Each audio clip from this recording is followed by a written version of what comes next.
Hello, welcome to the next lecture of 12th SP. 12th SP के session में हम अभी 11th के बेसिक्स डिस्कस कर रहे हैं और 11th के बेसिक्स जितने भी हमने डिस्कस किए हैं उसमें हमने शुरू में देखा कि सेक्रेटरी ये प्रोफेशन एग्जैक्टली क्या होता है, फिर जॉइंट सेक्रेटरी के टाइप्स क्या होते हैं, फिर हमारे इस पूरे सिलेबस का जो सबसे important organisation joint stock company, उसके फीचर्स हमने देखे और साथ ही साथ में हमने ये भी डिस्कस किया कि एग्जैक्टली ये ऑर्गेनाइजेशन जो है joint stock company as an organisation के इसके टाइप्स क्या क्या होते हैं। अब हम देख रहे हैं उसका formation of joint stock company. ये जो यूनिट हमने स्टार्ट के बेसिक्स में, इस यूनिट में हमने पिछले सेशन में कुछ पर्टिकुलर स्टेजेस देखे थे। इसमें हमने देखा है कि पूरी कंपनी का ये जो बनने का प्रोसीजर है इसमें 3 स्टेज होते हैं। प्रमोशन, जहां पे बेसिक काम होता है कंपनी का कि बिजनेस का आइडिया क्या है, कुछ डॉक्यूमेंट्स बनाने हो, फाइनेंशियल प्लान करना हो, ये बेसिक काम होते हैं। मेन दूसरा स्टेज आता है इनकॉर्पोरेशन, जहां हम actually ROC registrar of companies के पास जाते हैं to get the registration, because बिना रजिस्ट्रेशन के जॉइंट स्टॉक कंपनी नहीं बन सकती।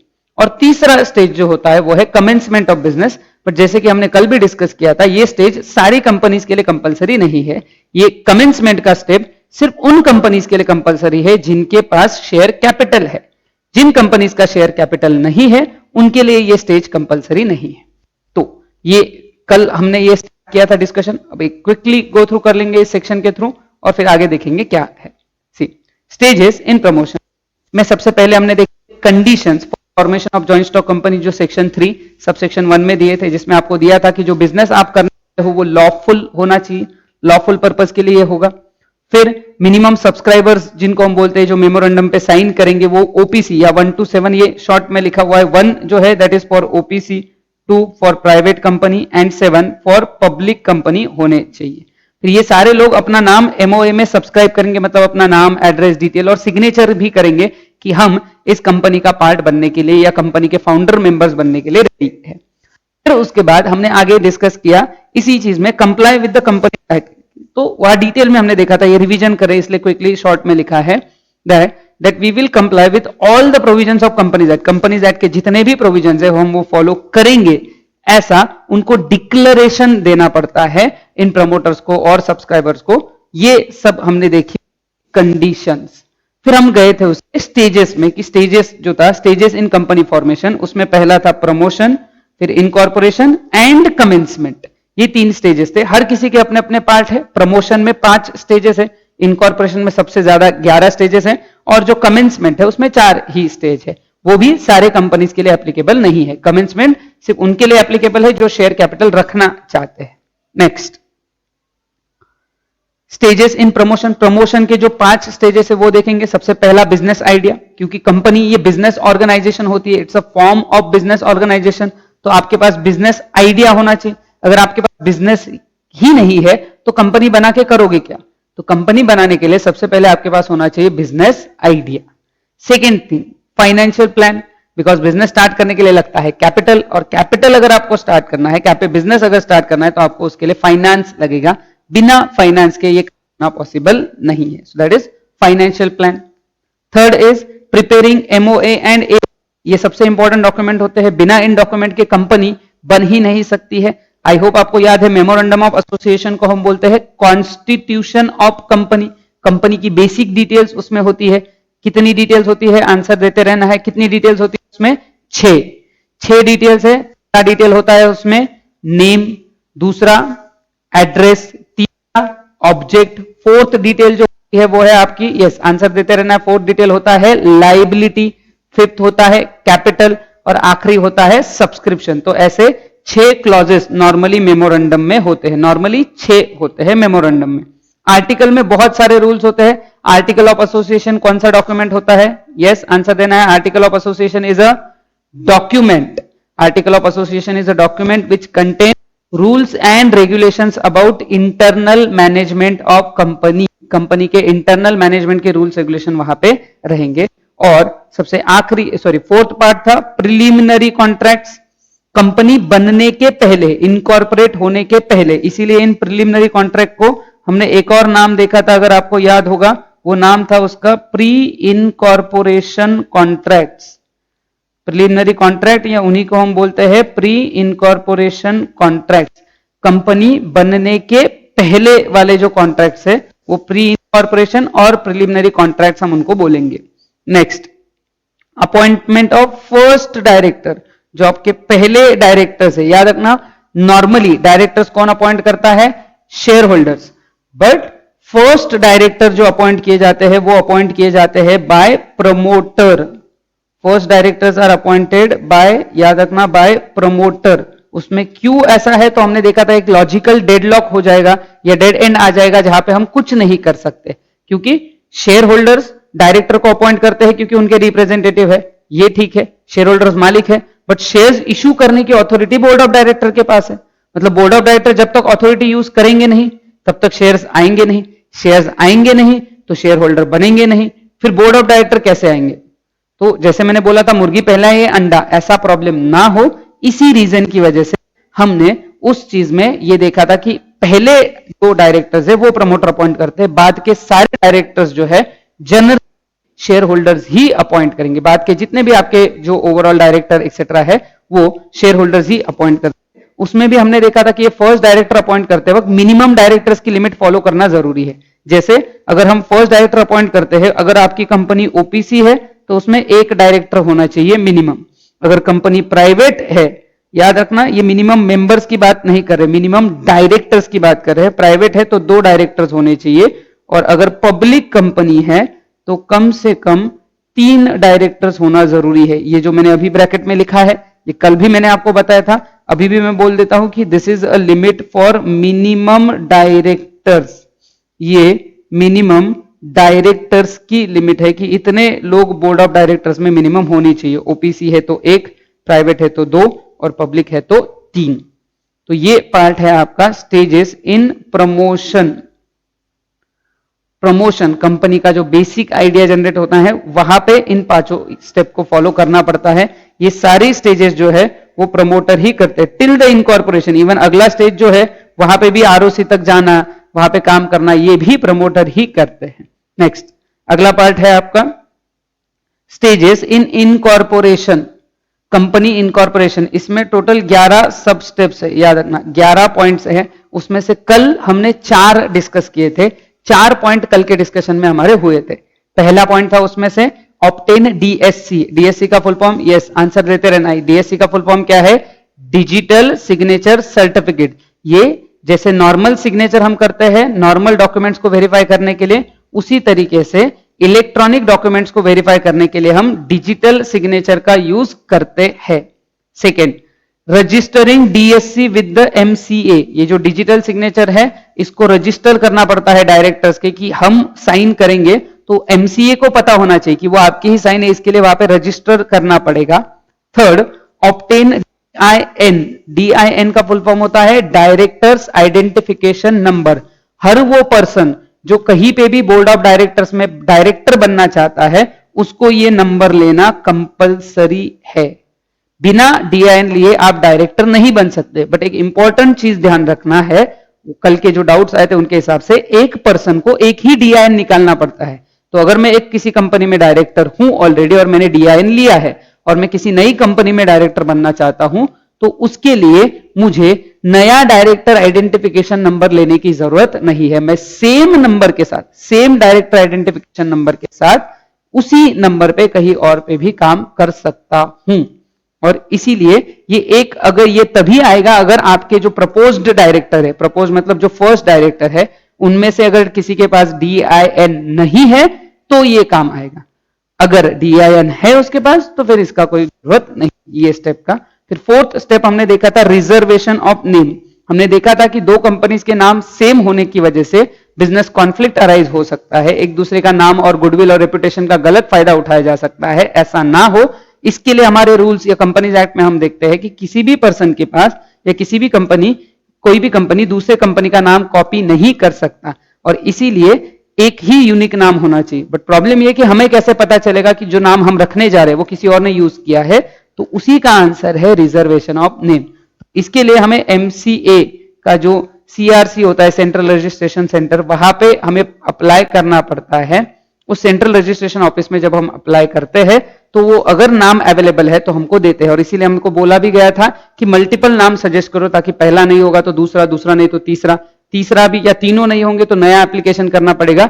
बट ये रिजर्वेशन जो आपको मिलता है, याद रखना, न्यू कंपनी बनाते वक्त जो रिजर्वेशन मिलता है दैट इज फॉर 20 डेज। ध्यान रखना 20 दिन तक वो नाम आपके पास रिजर्व रहेगा और 20 दिन में आपको पूरी प्रोसीजर फिर वापस कंप्लीट कर लेनी है। आगे की जो इनकॉर्पोरेशन की प्रोसीजर है कर लेना है, अदरवाइज ये रिजर्वेशन लैप्स हो जाएगा, खत्म हो जाएगा।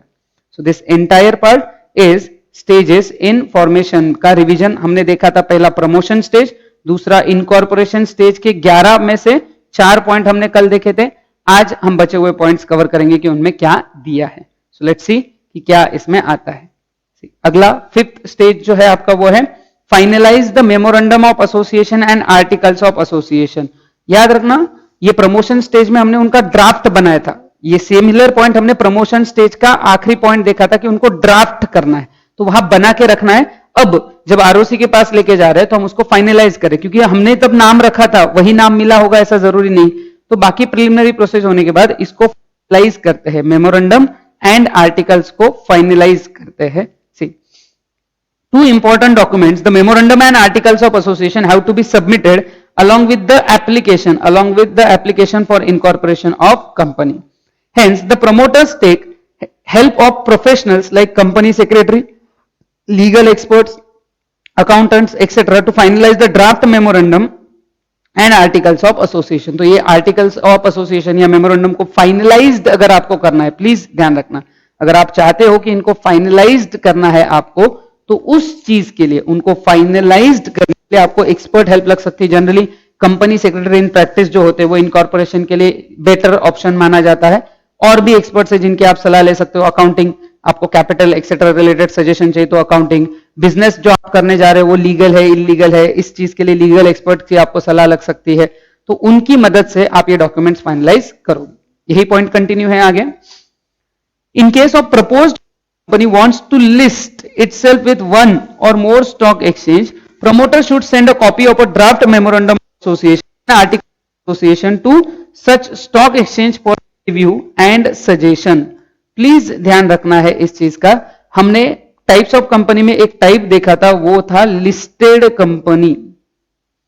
लिस्टेड कंपनी होने का मतलब ये होता है अगर कोई भी कंपनी के सिक्योरिटीज, शेयर्स, डिबेंचर्स अगर रिकॉग्नाइज स्टॉक एक्सचेंज पे अवेलेबल है ट्रेडिंग के लिए तो उस कंपनी को बोला जाएगा लिस्टेड। तो अगर ये प्रपोज्ड मतलब आने वाली कंपनी आप चाहते हो कि लिस्टेड रहे या आने वाली कंपनी लिस्टेड रहे, अगर ऐसा आपको चाहिए तो उसके लिए आपको स्टॉक एक्सचेंज को भी एप्लीकेशन देना पड़ता है। और अगर आप लिस्टेड हुए, आई होप आपको याद है, अगर लिस्टेड होती है कंपनी तो कंपनीज एक्ट के साथ साथ एक और ऑर्गेनाइजेशन है जिसके रूल्स इनको फॉलो करने पड़ते हैं। यस, आंसर देने की कोशिश करना है। कौन सी वो ऑर्गेनाइजेशन है जिसके एडिशनल रूल आपको कंप्लाई करने हैं जब आपकी कंपनी लिस्टेड है? कौन सी है वो ऑर्गेनाइजेशन? राइट, आंसर देते रहना है। और वो होती है SEBI, securities and exchange board of India. ये वो ऑर्गेनाइजेशन है जिसके एडिशनल रूल्स आपको कंप्लाई करने हैं अगर आप उसको लिस्टेड रखना चाहते हो तो ये हमने डिस्कस किया 5th stage, finalisation of memorandum of association and articles of association. Next अगला पार्ट है signing, stamping and dating of memorandum and articles of association. तो जैसे कि मैंने बोला कि मेमोरेंडम पे 6 क्लॉज होते हैं, उसका जो आखिरी क्लॉज होता है सब्सक्रिप्शन, वहां पे उन लोगों के नाम, एड्रेस, साइन ये सब होना चाहिए। उन मतलब किसके? सब्सक्राइबर टू द मेमोरेंडम, जिसमें ओपीसी के लिए कितने लोग चाहिए? 1, प्राइवेट के लिए 2, पब्लिक के लिए 7। तो उन 7 लोगों के नाम, एड्रेस, ऑक्यूपेशन, वो कितने शेयर्स खरीदने वाले हैं, वो नंबर ऑफ शेयर्स, कम से कम हर किसी को 1 शेयर तो भी खरीदना पड़ता है। अगर वो चाहे तो वो ज्यादा शेयर्स भी वहां लिख सकते हैं। उनके सिग्नेचर प्लस एक विटनेस, उसका नाम, एड्रेस और सिग्नेचर भी आपको लगेगा और तब जाके आपका मेमोरेंडम एक्सेप्ट किया जाएगा। See the memorandum of association and articles of association must be compulsory है, signed by each subscriber to the memorandum, subscriber to memorandum ऐसा बोलते हैं, shall add his name, description, address, occupation in the presence of at least 1 witness. तो अपना नाम, address, occupation, कितने shares खरीदने के लिए रेडी है और एक विटनेस का भी वहां पे साइन लिया जाएगा कि उसके सामने इस पर्सन ने एग्री किया है टू सब्सक्राइब द मेमोरेंडम। तो ये सिग्नेचर रहेगा। इसमें और भी पॉइंट है, सेम पॉइंट कंटिन्यू होगा। After signing the memorandum and articles of association need to be stamped, याद रखना जहां पे ऊपर लिखा है ना साइनिंग, स्टैंपिंग एंड डेटिंग, तो साइन और डेट ये तो ठीक है, बीच में लिखा है स्टैंपिंग, उसके बारे में अब हम बात कर रहे हैं। रिपीट रीड कर रहा हूं मैं, ध्यान रखना। After signing the memorandum and article of association needs to be stamped as per Indian Stamp Act 1899. The stamp duty depends on the authorized share capital of company. अब ये authorized share capital क्या होता है वो हम capital वाले section में cover करेंगे of the company। अभी के लिए याद रखना, अभी के लिए आप ये लिख भी सकते हो, authorized share capital is maximum capital, maximum amount of share capital, ये मैं लिख के दे रहा हूं, अभी लिख लेना है, वापस भी हम देखेंगे बट अभी भी लिख लेना है। Maximum amount of share capital, maximum amount of share capital which company can collect, maximum amount of share capital which company can collect. तो हाईएस्ट अमाउंट जो कंपनी कलेक्ट कर सकती है उसको बोला जाता है कंपनी का ऑथोराइज्ड कैपिटल। इससे ज्यादा कैपिटल कंपनी कलेक्ट नहीं कर सकती। फिर ये भी क्वेश्चन आ जाता है कि सर अगर ये कैपिटल कलेक्ट कर लिया और हमको लग रहा है कि बिजनेस में हमें और ज्यादा कैपिटल की जरूरत है, अभी जितना मैक्सिमम लगा है वो कलेक्ट हो गया, और ज्यादा है तो आप उसकी लिमिट बढ़ा सकते हो, बट आपको उसके लिए शेयर होल्डर्स का अप्रूवल चाहिए। वो कैसे लेंगे, क्या लेंगे, वो हम आगे डिस्कस करेंगे, बट शेयर होल्डर्स का अप्रूवल लेके इस लिमिट को बढ़ाया जा सकता है। और याद रखना ये जो मैक्सिमम लिमिट है इसको बोला जाता है ऑथोराइज्ड कैपिटल, जो हमने साइड में भी लिखा है। बट एक और चीज याद रखना, इस ऑथोराइज्ड कैपिटल को और भी नाम होते हैं। ऑथोराइज्ड कैपिटल का एक अल्टरनेट नेम होता है नॉमिनल कैपिटल, ध्यान रखना। ऑथोराइज को ही बोला जाता है नॉमिनल कैपिटल या रजिस्टर्ड कैपिटल, ऐसा भी बोलते हैं। नॉमिनल और रजिस्टर्ड कैपिटल ऐसा भी उसी को बोला जाता है। तो ऑथोराइज्ड कैपिटल का ही नाम होता है नॉमिनल कैपिटल, उसी का नाम होता है रजिस्टर्ड कैपिटल। और उस बेसिस पे आपकी जो रजिस्ट्रेशन की फीस और स्टैंप ड्यूटी, स्टैंप लगाना पड़ता है। नाउ ये स्टैंप मतलब किसी चीज का सिक्का, वो जो हम बोलते हैं कॉलेज में स्टैंप लिया, वो स्टैंप नहीं, ये स्टैंप मतलब स्टैंप ड्यूटी, स्टैंप पेपर की बात कर रहे हैं। उतना ड्यूटी पे करके आपको ये ऑथोराइज शेयर कैपिटल के हिसाब से फिर कंपनी रजिस्ट्रेशन के लिए सबमिट करना है। See Indian stamp act, the stamp duty depends on the authorise share capital of company and varies changes from state to state. तो हर स्टेट में ये अलग हो सकता है। There should be a date on MOA और AOA and AOA, rather MOA और एओए पे डेट डालनी चाहिए जिस दिन ये साइनिंग हुआ है। तो ये पॉइंट था आपका, प्लीज ध्यान रखना। Signing, stamping and dating of memorandum and articles of association. तो ये राइट फ्रॉम डीएससी लेने से लेके, आई होप आपको याद होगा, डिजिटल सिग्नेचर लेना, फिर उसको एमसीए के पास रजिस्टर करना, डायरेक्टर आइडेंटिफिकेशन नंबर लेना अगर जरूरत है तो, ये सब करना, फिर मेमोरेंडम आर्टिकल को फाइनल करना, और फिर ये मेमोरेंडम पे साइन, डेट और स्टैंप ड्यूटी का एप्लीकेशन करना। ये स्टेजेस तक हम पहुंचे। अगला जो 7th पॉइंट है वो है preparing other necessary documents needed for incorporating a company. अब मेमोरेंडम बना लिया, आर्टिकल बना लिया, स्टैंप ड्यूटी भी दे दी, अब आगे है preparing other necessary document needed for company. Company बनाने के लिए और भी जरूरी डॉक्यूमेंट्स है वो हमें देखने हैं। सी कंसेंट ऑफ डायरेक्टर, तो अभी हमने देखा था कि फर्स्ट डायरेक्टर प्रमोटर्स अपॉइंट करते हैं। तो प्रमोटर्स ये जो फर्स्ट डायरेक्टर अपॉइंट करते हैं, ये फर्स्ट डायरेक्टर, प्लीज मेरी बात ध्यान से सुनना, ये जो हम बात कर रहे हैं कि फर्स्ट डायरेक्टर, इनका रिटन कंसेंट लगता है, राइटिंग में उनको लिख के देना पड़ता है कि हम डायरेक्टर बनने के लिए रेडी है। नहीं तो क्या है, प्रमोटर किसी का भी नाम लिख देंगे फर्स्ट डायरेक्टर में, किसी को भी डायरेक्टर बना देंगे, ऐसा नहीं चलेगा। तो जिनको भी आप फर्स्ट डायरेक्टर अपॉइंट कर रहे हो, भूलना मत, पहले डायरेक्टर को कौन अपॉइंट करेगा, promoter.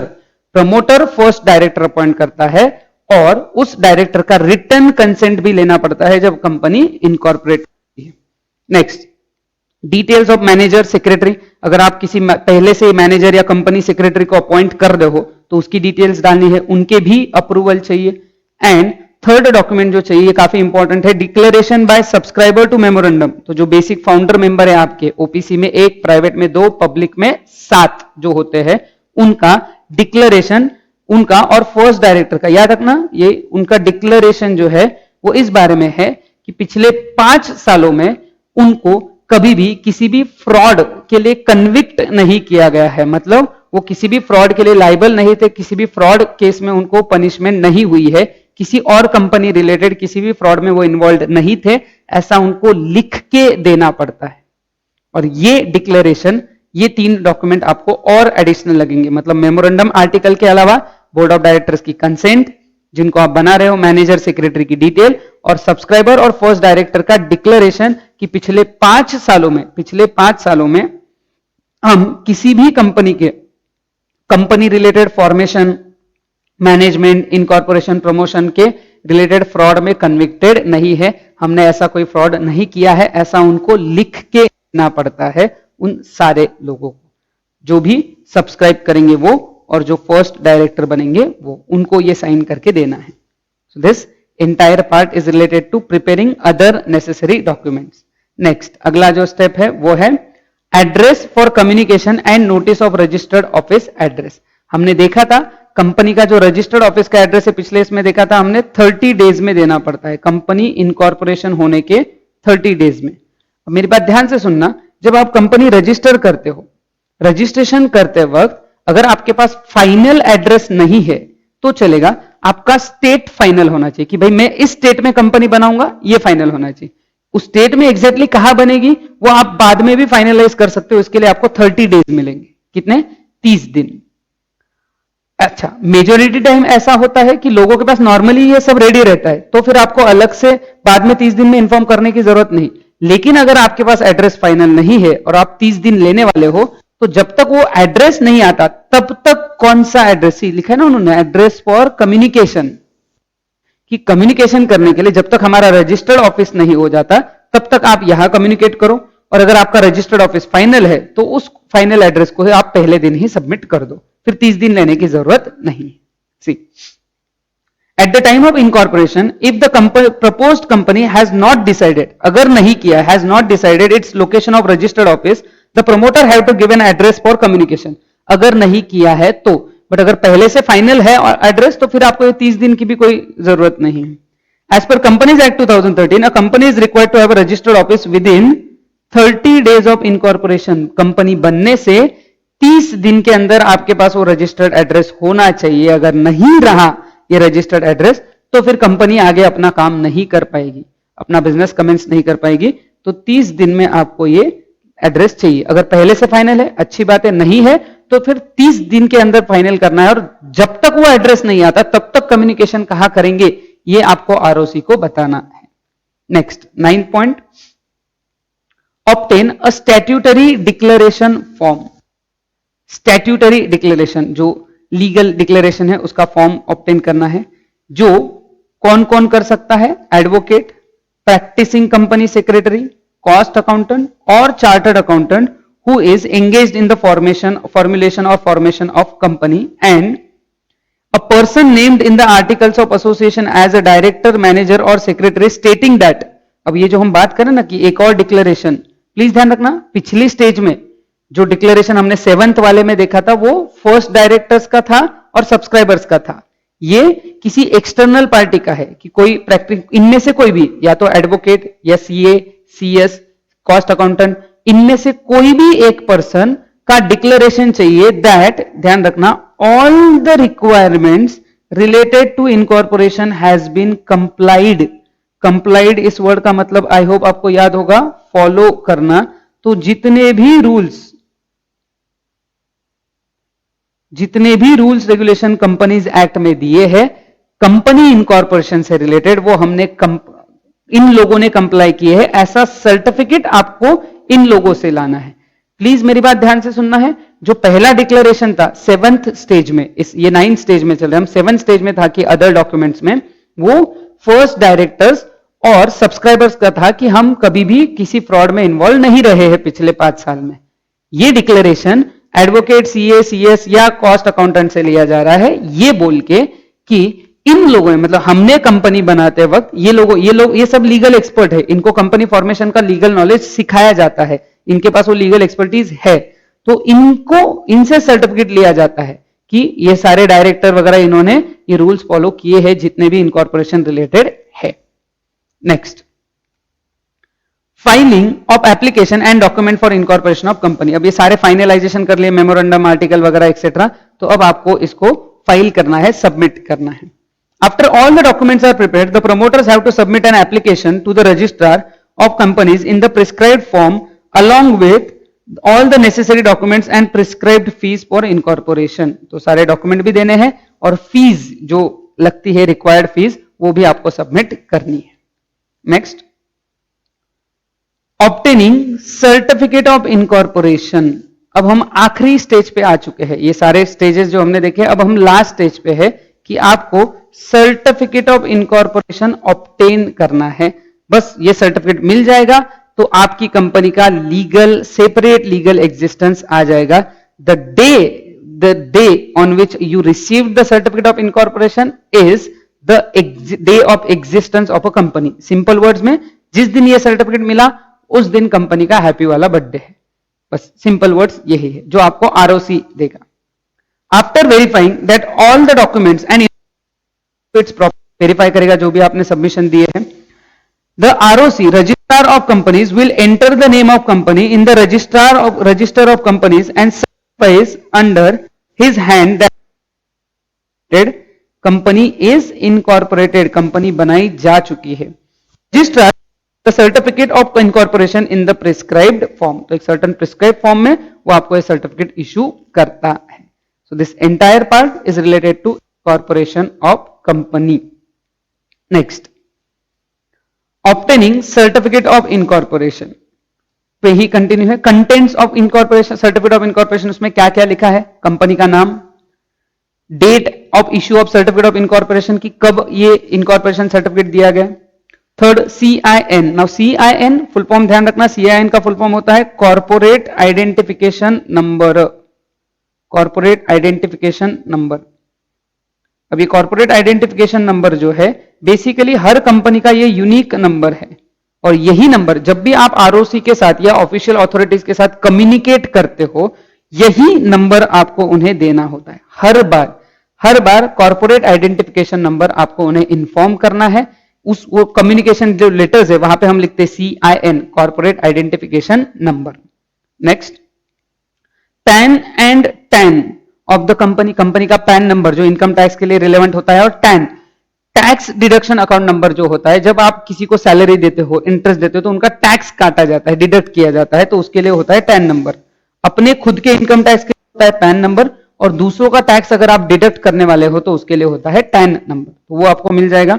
And signature of registrar with the date and his seal, obviously उस आरओसी का साइन उस पर रखा जाएगा कि उसने कब ये इनकॉर्पोरेशन सर्टिफिकेट इशू किया। और ये सारे जो स्टेजेस है वो रहेंगे आपके कंपनी की, कंपनी बनने में इतने सारे स्टेज रहेंगे। तो हमारा जो अभी तक का डिस्कशन था उसमें हमने डिस्कस किया कि एग्जैक्टली कंपनी फॉर्म कैसे होती है। उसमें 3 ब्रॉड स्टेजेस है, promotion stage, incorporation stage and commencement of business stage. तो प्रमोशन और इनकॉर्पोरेशन स्टेजेस हमने कंप्लीट किए। याद रखना ये सारा थ्योरेटिकल पार्ट है और ये इसी तरीके से आपको प्रोसीजर्स है तो थ्योरेटिकल ही रहेंगे, वो हमें फॉलो करने हैं। अब जो अगला और आखिरी पार्ट है इस स्टेज में वो है कमेंसमेंट ऑफ बिजनेस, बिजनेस को स्टार्ट करना। Public companies and private companies having, please ध्यान रखना, having share capital and which are incorporated after 2nd November 2018 have to obtain a certificate of commencement of business from registrar of companies before it can commence है ये, commence, start its business activities or exercise borrowing power. borrowing means loan लेना, business activity start करना। ऐसा करने के पहले आपको certificate of commencement लेना पड़ेगा। Certificate of commencement of business सिर्फ उनको लेना है जो शेयर कैपिटल रख रहे, हैविंग शेयर कैपिटल, एंड जो इनकॉर्पोरेट हुए 2 नवंबर 2018 के बाद, बिकॉज ये रूल अमेंडमेंट के थ्रू आया था। याद रखना, अमेंडमेंट का मतलब होता है चेंज। तो जो हम एक्ट फॉलो कर रहे हैं वो है कंपनीज एक्ट 2013। कंपनीज एक्ट 2013 में कमेंसमेंट रिलेटेड कोई अलग रूल नहीं था, बाद में करके ऐड करके लाया गया इन 2018। 2018 के आगे, 2 नवंबर 2018 के आगे जो जो कंपनीज बनेंगी उनके लिए ये रूल एप्लीकेबल है। 2 नवंबर 2018 के पहले जो कंपनीज बनी उनके लिए ये रूल एप्लीकेबल नहीं था। 2 नवंबर 2018, बट ये भी सबको नहीं है। मैं पहले दिन से आपको कल से बोलते आ रहा हूं, पहले मिनट से, कि ये रूल उन्हीं को फॉलो करना है जो शेयर कैपिटल है, कंपनी हैविंग अ शेयर, फिर वो प्राइवेट हो या पब्लिक हो, जिनके पास शेयर कैपिटल है उन्हीं कंपनीज को ये रूल फॉलो करने हैं। बाकी लोग डायरेक्टली अपना बिजनेस स्टार्ट कर सकते हैं। इन लोगों को टाइम है, उनको एक और सर्टिफिकेट लेना पड़ेगा, certificate of commencement of. Let's see, पहली stage filing of declaration by directors. तो कमेंसमेंट में पहली स्टेज है filing of declaration of director. Directors को कुछ डिक्लेरेशन देना होता है। See, a director of a company has to file with the ROC a declaration file करना in the prescribed form along with fees. The declaration state that, क्या लिखा रहेगा, every subscriber of company of the memorandum has paid of shares agreed to be taken by them. तो जब हमने subscriber जो sign करते हैं, मैंने बोला था वहां पे नाम, एड्रेस एक्सेट्रा डालते हैं, और साथ में उनको यह भी लिखना पड़ता है कि उन्होंने कितने शेयर्स खरीदने के लिए रेडी है।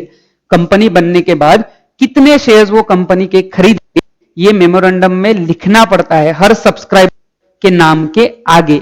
जो मेमोरेंडम के पहले मेंबर, फाउंडर मेंबर होते हैं, उनको हम बोलते हैं सब्सक्राइबर, जो ओपीसी में 1, प्राइवेट में 2 और पब्लिक में 7 होते हैं। उनको यह भी लिखना होता है कि कितने शेयर्स खरीदेंगे। अब कंपनी तो बन चुकी है इनकॉर्पोरेशन में, तो उन्होंने उतने पैसे दिए या नहीं दिए, ये डिक्लेयर करना होता है डायरेक्टर्स को। तो डायरेक्टर लिखते हैं उस फॉर्म में कि ये सब्सक्राइबर ने इतने शेयर्स बोले थे और उन्होंने दिए हैं। अगर वो पैसे दिए तो ही आगे कमेंसमेंट हो पाएगी। अगर पैसे नहीं आए हैं, मतलब जो पहले मेंबर है, सब्सक्राइबर है, उन्होंने ही पैसे नहीं दिए, तो क्या फायदा।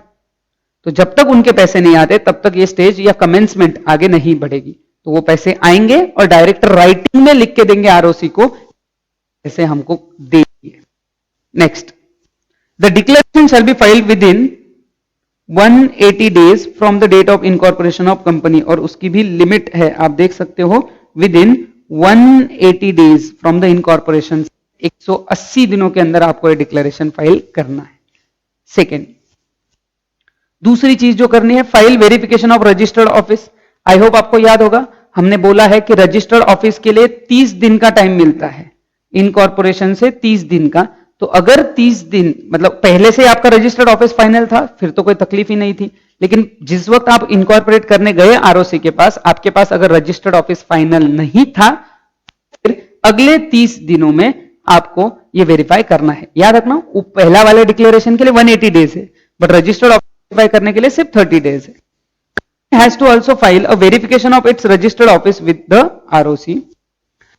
Verification of registered office has to be filed within 30 days of getting certificate of incorporation. तो डायरेक्टर, मतलब सब्सक्राइबर ने पैसे दिए, इसका डिक्लेरेशन डायरेक्टर सबमिट करते हैं और वो सबमिट करते हैं with in 180 days. Registered office का वेरिफिकेशन उनको देना होता है विद इन 30 डेज। और एक इंटरेस्टिंग चीज समझ लेना, इंटरेस्टिंग चीज इन द सेंस, जब से इनकॉर्पोरेशन खत्म हुआ है, आगे का कमेंसमेंट वाला पार्ट डायरेक्टर कर रहे हैं। पहले दोनों स्टेज में जो भी काम कर रहे थे वो प्रमोटर कर रहे थे। एक प्रैक्टिकल एंगल समझ लेना, अब इस डिस्कशन में हम आगे बढ़ ही रहे तो एक प्रैक्टिकल एंगल समझ लेना। नॉर्मली ऐसा होता है कि जिसके दिमाग में बिजनेस आइडिया आता है, उसको लगता है कि हाँ ये बिजनेस आइडिया अच्छा है, हमने करना चाहिए, नॉर्मली वही लोग उसके प्रमोटर, मतलब वो बिजनेस शुरू कर रहे हैं इसके लिए प्रमोटर गिने जाते हैं, वही लोग जनरली सब्सक्राइबर बन जाते हैं और वही लोग जनरली फर्स्ट डायरेक्टर भी बनते हैं। ऐसा प्रैक्टिकली होता है क्योंकि उनको लगता है कि ये बिजनेस में हमने इन्वेस्ट करना चाहिए, शेयर्स डालने चाहिए, हमने डायरेक्टर रहना चाहिए ताकि इसका आगे जाके फायदा हो और हमें उसका बेनिफिट मिले। तो प्रैक्टिकली जो प्रमोटर है वही सब्सक्राइबर बनते हैं, वही फर्स्ट डायरेक्टर भी बन जाते हैं, बट ऐसा कोई लीगल कंपल्सन नहीं है। मतलब मेरे दिमाग में बिजनेस आइडिया आया, मैंने उसको जनरेट करने की कोशिश की, बट मैंने सब्सक्राइबर किसी और को रखा, किसी और को बोला कि तुम फाउंडर मेंबर बनो, फिर मैंने फर्स्ट डायरेक्टर किसी और को अपॉइंट किया। ऐसा भी कर सकते हैं, लीगली कंपल्सन नहीं है कि प्रमोटर ही सब्सक्राइबर रहेगा, प्रमोटर ही फर्स्ट डायरेक्टर बनते हैं, ऐसा कंपल्सन नहीं है। प्रैक्टिकली ऐसा होता है बिकॉज इट्स कॉमन सेंस कि अगर मेरे दिमाग में एक बिजनेस आइडिया आया, मुझे लगा कि अच्छा है, तो मैं भी उसके प्रॉफिट का पार्ट बनना चाहूंगा, तो मैं उसको सब्सक्राइब भी कर लूंगा और मैं उसके डायरेक्टर में भी अपॉइंट हो सकता हूं। खुद पहले साल तक तो हो ही सकते क्योंकि प्रमोटर ही अपॉइंट करता है। तो promoter, subscriber, director, first director, ये तीनों सेम होने चाहिए ऐसा भी कोई रूल नहीं है, तीनों अलग अलग ही होने चाहिए ऐसा भी कोई रूल नहीं। वो सेम भी हो सकते हैं, अलग अलग भी हो सकते हैं। Next, third part, obtain licence और अप्रूवल फ्रॉम सेक्टरल रेगुलेटर्स। तो आपके बिजनेस के लिए अगर कोई और स्पेसिफिक एजेंसीज या स्पेसिफिक ऑर्गेनाइजेशंस अगर आपको कवर करती है, से फॉर एग्जांपल आप कंपनी बना के बैंक बनाना चाहते हो, बट बैंकिंग बिजनेस को कंट्रोल करने के लिए हमारे यहाँ एक सेक्टरल, मतलब उस बैंक सेक्टर को रेगुलेट करने के लिए ऑर्गेनाइजेशन है RBI, reserve bank of India. Her sector के अलग अलग है। जैसे अगर आप इंश्योरेंस की बात करते हो, IRDA, insurance regulatory and development authority, IRDA, नहीं याद होगा तो लिख ले। तो ये जो लोग हैं इनके पास आपको अप्रूवल के लिए जाना है। आप बैंक बनानी है तो आपको RBI से लाइसेंस लेना पड़ेगा। आप इंश्योरेंस कंपनी बनाना चाहते हो, आपको IRDA से अथॉरिटी लेनी पड़ेगी। अगर आप टेलीकम्युनिकेशन, मतलब टेलीफोन मोबाइल सर्विस ऑपरेटर वगैरह ऐसा है, जैसे रिलायंस जियो, एयरटेल, वोडाफोन, आइडिया, ऐसा कुछ करना चाहते हो तो आपको ट्राई का अप्रूवल लगेगा। Try, telecom regulatory authority of India, TRAI, telecom regulatory authority of India. इनसे, ये सेक्टरल रेगुलेटर हो गए अपने अपने सेक्टर के, तो उनसे भी अप्रूवल लगेंगे। ऐसा हर कंपनी को लगेगा ऐसा जरूरी नहीं। अगर आप उन स्पेसिफिक एरिया में काम कर रहे हो जहां ऐसी अथॉरिटीज है, वहां पे लगेगा। Certain companies propose to conduct banking business, insurance business और propose on stock exchange require registration from sectoral regulators like RBI, reserve bank of India. ये आपको तब लगेगा अगर आप बैंकिंग बिजनेस में हो, याद रखना ये आपको तब काम का है अगर आप बैंकिंग बिजनेस में हो। Securities and exchange board of India, अगर आप कंपनी लिस्टेड बना रहे हो तो आपको लगेगा, या आप म्यूचुअल फंड इन्वेस्टमेंट जैसा कोई स्कीम लॉन्च करने वाले हो। Such companies must submit to ROC the approval obtain from sectoral regulators. तो सेक्टरल रेगुलेटर से आपको ये अप्रूवल लेने हैं। प्लीज ध्यान रखना, सेक्टरल रेगुलेटर्स में मैंने और 2 रेफर किए थे RBI के अलावा। एक था IRDA, insurance regulatory development authority, एक था आपका TRAI, try, telecom regulatory authority of India. तो उनके भी आपको अप्रूवल्स लेने हैं अगर आप उस सेक्टर का बिजनेस कर रहे हो तो। नेक्स्ट और आखिरी स्टेज जो है वो है कमेंसमेंट ऑफ बिजनेस। अब आप स्टार्ट कर सकते हो। After filing a declaration in prescribe form, the ROC then shall issue certificate of commencement of business. तो उसको वो सर्टिफिकेट इशू करना है। Public and private companies have share capital can now start its business or start collecting or borrowing money to undertake its business activities. तो फिर अब इसके बाद पब्लिक और प्राइवेट कंपनीज अपना बिजनेस स्टार्ट कर सकते हैं। तो ये जो पूरा डिस्कशन है आपका, this is related to formation of joint stock company, जिसमें ब्रॉडली हमने 3 स्टेजेस देखे। पहला था promotion, incorporation and commencement of business. कल के सेशन में याद रखना, यहां का इस पर्टिकुलर यूनिट का पूरा डिस्कशन हम देख चुके हैं।